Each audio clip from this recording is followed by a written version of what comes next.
The economy's in shambles. It's going down the toilet. We're seeing a K-shaped recovery apparently, and the top 10% are doing great, but it turns out most people don't have much money at all. So in today's video for 2026, I'm talking about brand new bikes you can buy for less than $10,000. They're gonna be the best bang for buck, some of the coolest bikes in the market, and what I think are the best choices to make. Let's start talking about one that I publicly lambasted a little bit, the Trident 800. Triumph has built a very appropriate motorcycle for the moment we are currently in. This is a 799cc 3-cylinder platform featuring over 110 horsepower, beautiful look, single round headlights, all for $9,995. That's pretty hard to pull off nowadays. So how do they do it? Well, this bike is actually cross-platformed with the Tiger Sport 800, and we will probably see this new 798cc triple being used in several other models throughout Triumph's lineup. Now, given that this is a Trident, not a street triple moniker, we have slightly lower specifications for this machine. Steel tubular frame, very easygoing street manners, relaxed geometry, and just simpler componentry that, quite frankly, a lot of riders aren't going to miss some of the higher end Farkles and features. You're still getting quick shifter up and down, you're still getting traction control, you still have a pretty nice looking dash that most people think is okay. I think it's one of the worst dashes on the market, but that's neither here nor there. And in my video about the Trident 800, I mentioned that I think that it's kind of a shame that Triumph has moved away from the street triple, moved away from a lot of its more sporting intentions, but given that this bike is under 10,000 bucks, it is going to sell like hotcakes. It's cheaper than a lot of the insectoid looking 700 to 900cc middleweight motorcycles on the market, and I think it's just a bit more handsome and simple than a lot of those bikes too. And for those reasons alone, and the fact that it has a proper 3-cylinder engine, not a parallel twin, I think this bike will do very, very well for Triumph. It's definitely the sort of bike they should be building, even though it's not exactly to my taste. So I think that's gotta be the #1 pick going into 2026 is the Trident 800. It's going to sell very well. Next up, a motorcycle that I avoided making an entirely dedicated video about because I just didn't feel like there was enough meat on the bone, but it's perfect to talk about in today's video. That's Yamaha's newly revised Yamaha R7. The R7 has been a massive sales success for Yamaha since its debut in 2021, accounting for its best-selling model in the last few years. And it's easy to see why. It's got cool R-bike styling, it's very appropriately priced, it's great for returning riders, beginner riders, it's a flexible platform, bulletproof CP2 engine. So you kind of think, well, what did Yamaha need to do to keep this thing competitive? Well, the first thing was to not bloat the price. The R7 comes in MSRP of $9,399, which is, I think, a little bit more than it used to cost. I believe it debuted at right around 9,000 bucks, so it hasn't gone up too much over the years, but you're getting a lot more bang for buck nowadays. The bike is still featuring the same CP2, same power output, same gearing, same everything as far as I can tell, but revised with quite a few features such as quick shifter up and down, a 6-axis IMU, revised geometry and suspension settings, and also a new TFT dash, and a ride-by-wire system that gives you access to some different modes as well. So the R7's grown up a little bit. It's starting to compete better with the likes of the RS 660, which is its #1 competitor, and that kind of sporty twin-cylinder, twins cup bike thing. And we knew this update was coming because the MT-07 received a lot of these updates first. So it's still retaining that lightweight, fun, razor-sharp R-bike styling and feature set that it has, and I think it's a really sweet bike for the price. And now with these new upgrades, it certainly should be a top contender if you're looking for a motorcycle that you can take to the track on weekends, enjoy in the canyons on the weekends, and also commute with if you really wanted to as well. Next bike I wanted to talk about is the Rebel 1100. So this is a bike that when it debuted in 2021 is a good year for motorcycles now that I think about it. It was a bike that really caught the imagination of a lot of people who wanted something different in the cruiser segment. And the best part is it's still firmly under 10,000 bucks. The Rebel 1100 costs $9,699 in base configuration, and for that money, you're getting a 1084cc parallel twin with a 270 crank, pumping out over 90 horsepower. I mean, it's got a ton of torque as well too,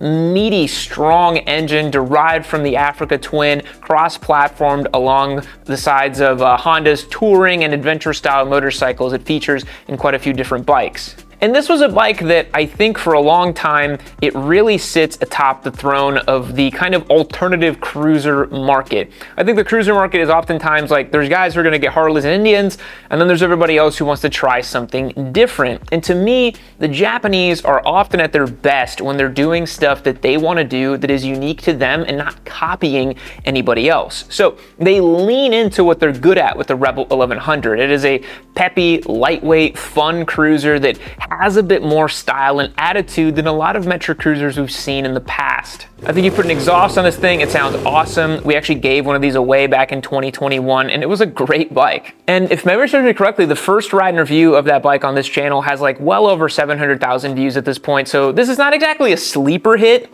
but it's a bike that I think that a lot of people forgot how cheap it is for how much bike you're getting and how great it actually is. Honda build quality and reliability, great torquey motor. I think if you're in the market for a cruiser in 2026 and you can do away with the kind of Harley Indian thing, this is a great bike. I think it's a great buy and it will continue to be so in 2026. Okay, next up, it's actually the second Triumph on the list, and this is a trend you're gonna see in today's video with Triumph and Honda targeting affordability, and that's actually the Speed Twin 900. This bike, I think, is a true sleeper hit in the current marketplace. $9,895 gets it done for this machine, and you're getting that beautiful, just classic roadster silhouette that to me, only Triumph can really pull off. The classic bench seat, a little bit more sporty than your traditional Bonneville. It actually has a little bit higher end componentry, and that lovely, delicious 900cc parallel twin that they offer, just that velvety smooth character that it has. Triumph, in my opinion, is the de facto modern classic builder in today's marketplace. You look at something like Royal Enfield, and they're a little more classic than modern nowadays with their Interceptor 650. Ducati has their Scramblers, but I really think they kind of screwed it up with the new one with the giant dash, and the lines look a little too funky and all that, and the motor is a little too cantankerous and old school, coming from a desert sled owner myself.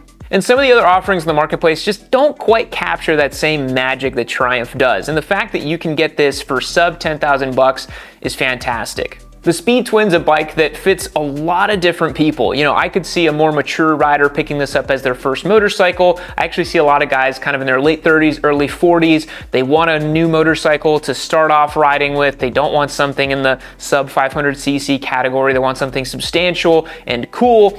And the Triumph fits the bill, and it's still somewhat accessible for an entry-level rider. Even though it is 900 cc's, it is the most polite and demure 900cc bike you will ever ride. It is really just a nice motorcycle. I could also see someone picking this up as like a second bike to add to the stable, something classic and cool that they can pull out on the weekends. I just don't really think anyone can do anything wrong with a Speed Twin 900. These bikes are just great. Really nicely built, nicely assembled, great feature set, and at under $10,000 in this kind of modern classic arena with a proper parallel twin from a real deal manufacturer, it's kind of hard to find nowadays. An honorable mention is, of course, Triumph's Speed 400 line of bikes. Those are great, have a lot of the same curb appeal, a lot of the same Triumph look and build quality about them, but they don't exactly have that big burbly parallel twin, so it kind of loses out a little bit. Time is running out to win my Honda Hornet 750 on YamiNoob.co. We're sweetening the deal for you guys as this sweepstakes comes to a close. We're doing all new Discord only giveaways. So every other week, I'm gonna be picking a lucky person on Discord, giving them a helmet, tires, jackets, gloves, anything that I can think of that would be kind of cool for them on their motorcycle ride. And of course, when you become a member on YamiNoob.co, you'll get entered to win this Honda Hornet 750. December 26th is the last chance you have to get entered to win. If none of that sounds good to you, you can always pick up a hat, a t-shirt, a hoodie. Every dollar you spend, it will be an entry to win. We got a bunch of cool new designs on there, so check out my website, YamiNoob.co. Now let's get back to the show. Next up is a bike from Suzuki. We often think of Suzuki as the kind of cheaper, cost-conscious manufacturer, but honestly, a lot of their bikes are kind of getting up there in price. But I still think the GSX-8R is a great buy for the money. $9,699 gets it done for this machine, MSRP. We rode and gave one of these away in 2024, and as time has gone on, I really think it's one of those bikes that I come back to and think, it just does everything really well. It is one of those bikes that does the rare act of kind of being more than the sum of its parts. It works beautifully on road. It can be kind of a sleeper sport touring bike. It can be a bit of a weekend canyon carving bike. It can do a little bit of everything. In my opinion, it is a new age Honda VFR. The GSX-8R really is a very complete motorcycle for the money. Typically, bikes like those that are very well-rounded and very grown up and very well put together with Suzuki build quality and reliability, that would be in the kind of 11 to 12 to maybe even $13,000 price point back in the day. But nowadays, you know, this is a bike that's under 10 grand, again at $9,699 and it's just a really well executed bike. I really like the colorways you can get with these machines. They got the yellow, they got the cool like burnt orange. It's got a lot of curb appeal, and if you're not into the R7s, like ultra sporty, like very aggressive ergonomics, tightly compact sport bike thing, you want something a little bit bigger, a little bit more comfortable, a little bit more upright. The GSX-8R really is a great fit. It's a fantastic motorcycle, and I really have been recommending them a lot more than I thought I would whenever I had one back in the day in 2024. It's got a good suite of electronics as well, quick shifter up and down, very functional, simple Suzuki stuff, but that's no bad thing. You know, it doesn't have a ton of farkles, it's not overly complicated, it's everything you need and nothing you don't. And a lot of people really appreciate that. All right, another motorcycle that honestly has left a much larger impression on me over the years that I think is a great buy at under $10,000, specifically for the experience it provides, is the Kawasaki ZX-4R. Base price for this machine is $9,299, and I already know what you're thinking. My goddamn, that is a lot of money for a 399cc machine. But that really doesn't tell the whole story with this bike. Inline fours are going the way of the dodo, especially those that rev out really high. This bike has a 16,000 RPM redline. That sort of exotic top-end power was locked away for 600s or even for thousands that were race ready. But this motorcycle is perfectly capable on street. It's comfortable to use, isn't overly powerful, and still lets you experience some of that magic of ultra-high revs. It is completely unique in the marketplace at the moment, and for that reason alone, I really think it's cool. Plus the fact you can get into this bike for under 10,000 bucks, to me, that experience for that money, there's nothing else like it on the market. Sure, you can go buy a new Suzuki GSX-R 600 or 750, you're gonna spend a whole lot more money, and honestly, it's not as well executed as the ZX-4. Those bikes are fantastic for track days, for canyon carving, for serious sport bike stuff. You can still get your thrills of high RPM screens. But the thing is, the ZX-4 lets you do that within speeds that are somewhat reasonable. You know, you can bang up through second, third, and fourth gear, and you're not gonna go to jail necessarily. Whereas if you do that on a 1000, you know, in first gear, you're already doing 95 miles an hour. So the ZX-4 to me is kind of like the Miata of motorcycles. It provides so much miles per miles, and really for the price, I don't think there's a more fun motorcycle than the ZX-4. Super unique engine, super unique vibe. I really think you should pick one of these up if you're interested in it, because I don't know how much longer they're going to make it. I have no idea if they've been good sales successes for them, but this is a really cool bike that we're probably never gonna see anything like it ever again. All right, speaking of things that are unexpected, the Aprilia RS 457 is also on my list today for bikes to buy under $10,000. It is substantially cheaper than $10,000, sitting right around that mid $6,500 mark. And this was Aprilia's first foray into proper small bore entry-level machines, but it doesn't position itself as merely a beginner bike. One thing that's important to me with any motorcycle is how can it be used by different people? Does it pigeonhole itself for just one type of person, or can a lot of different people with a lot of different skill sets appreciate the machine? And the RS 457 does that better than almost any other bike on today's list. It can be a track day training toy, it can be a beginner bike, it can be a returning rider's bike. It has that same Miata of motorcycling effect that the ZX-4 has, but with the 457cc parallel twin with the 270 crank, it has that kind of like baby RS 660 Exotica kind of flair to it. This is another bike that I bought and gave away in 2024, and I was really pleasantly surprised with. With an aluminum twin spar frame, razor sharp handling, it just feels like a much more upmarket, much more exotic motorcycle than it has any right to. So similar to the ZX-4, you want something different, you want something that's gonna give you miles per miles. It is a whole heck of a lot cheaper than the ZX-4, but you're not getting the inline-4 scream. It's a little bit of a different bike, but man is it fun, and man is it a great machine.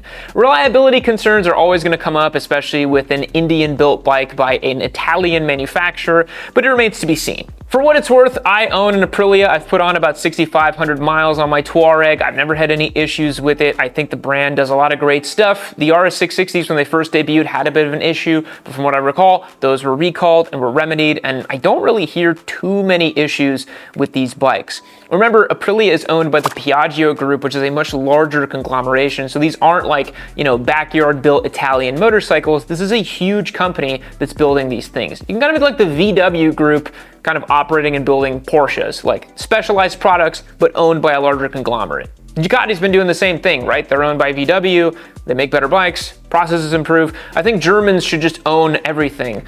And now I'm like, uh-oh, that's starting to sound kind of bad. All right, the penultimate motorcycle on the list. It is hard to not talk about value for money and not mention the Honda TransAlp. $1 under 10,000 bucks, squeaking in for today's video, but you are getting a truly complete motorcycle for the money. You get a 755cc short stroke parallel twin pumping out nearly 90 horsepower. It's a ton of fun to ride. It can be used as a commuter, a daily bike, a weekend toy bike. It can be a long distance adventure bike. You can modify this machine. It's bulletproof, reliable, and the price is just fantastic. We talked about Triumph focusing on affordability, and Honda is no different. They're really targeting a more affordable end of the market, and we're really happy to see them do so. The only downside with the TransAlp is that in bone stock form, I think the handlebar could be a little bit wider, and I'd love to see tubeless wheels on this and cruise control. If they could nail both of those two things, or three things rather, and keep the price right around that $10,000 mark, this bike would be a knockout hit. And last but not least, of course, I didn't want to start the video off with it because it's kind of been a Honda glaze fest over here at YamiNoob for the last few months, but it is the Hornet 750. We have one as a giveaway bike right now. Hit that link below to yaminoob.co to check out how you can get entered to win ours for free.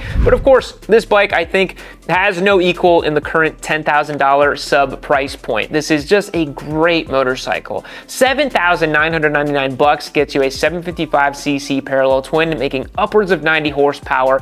Dyno tuned, by the way. If you can get this thing flash and dyno verified, it will make over 90 horsepower to the tire, which is pretty incredible for the price. A very willing, stable chassis, beautiful handling, great sound, great fit and finish. I mean, this might just be my favorite bike on the list because it's well under $10,000 and it feels like a plus $10,000 motorcycle. It's just fantastic. And we're happy to see Honda focusing on that affordability, and I had to end the video with the Hornet 750. Definitely a bike to get under 10,000 bucks. What do you guys think? Did I miss any motorcycles under the $10,000 mark? Leave me a comment down below if I did. Thanks so much for checking out today's episode. I really do appreciate it. We will catch you in the next one.